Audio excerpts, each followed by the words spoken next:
Hi there, I'm Christine Dunbar from SpeechModification.com, and this is my Smart American Accent Training. Welcome to our Word of the Day series, where I've been taking your requests for words you'd like help pronouncing in American English. Today's request was for the word post office, or it's two words I guess, but we use it as one word. And that's actually part of what we'll be talking about today in this class, is how we have certain words called compound nouns that can either be written as one word or two words, and what happens with those words in terms of the intonation and stress. So let's look at how to pronounce post office, and then of course, in addition, that other information about intonation. So the words post office are a compound noun, and we typically use them together. And so first of all, what we have is first syllable stress. We stress the post, but we also have secondary stress on the off syllable of office, post office, post office.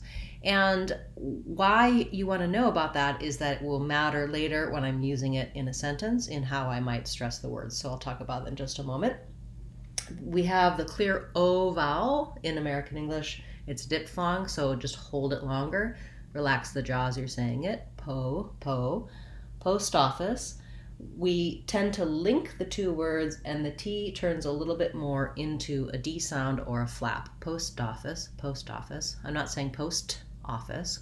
If I were just saying post, then like there's a post over there, I would be saying that T, releasing it with an aspirated sound. When I link it to the next word with a vowel, post office, it is much lighter and has a little bit of voicing.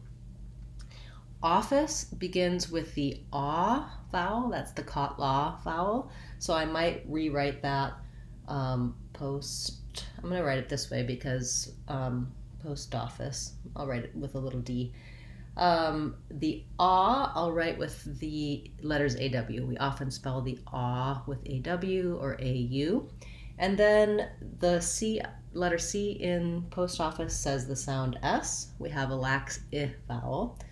And so post office, that's how I'm marking the stress. So the pronunciation of the sounds in these words aren't too complicated. But what we want to notice is that if I'm saying a sentence like, I'm going to the office, then our stress would be on office. I'm going to the office. The length, the pitch, the changes for intonation would come on that word. If I was using an adjective here, I'm going to the new office. I still would be stressing office. New is important because it's describing office, but office is the last word, last content word in the phrase, so it gets the stress.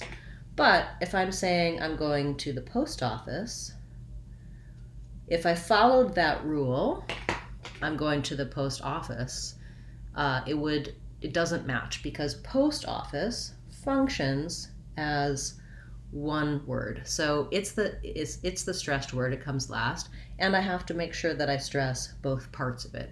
So not I'm going to the post office, but I'm going to the post office, post office. Primary stress on post, secondary stress on aw. So I'm going to the new office, the noun gets the main stress. I'm going to the post office, the noun still gets the main stress, but because it's a two-word compound noun, then that's where my stress lies. The same thing happens if I said, for example, I'm going to get a baseball, or I'm going to get a hot dog. These also are written as one word. They function the same way. Baseball, hot dog, first syllable stress, second syllable secondary stress.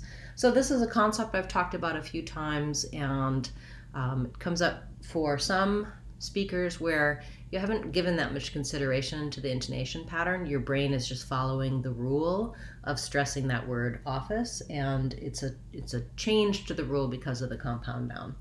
So that's probably not what the person asking about post office was asking for, but I hope my explanation at the beginning for the pronunciation covered that for you.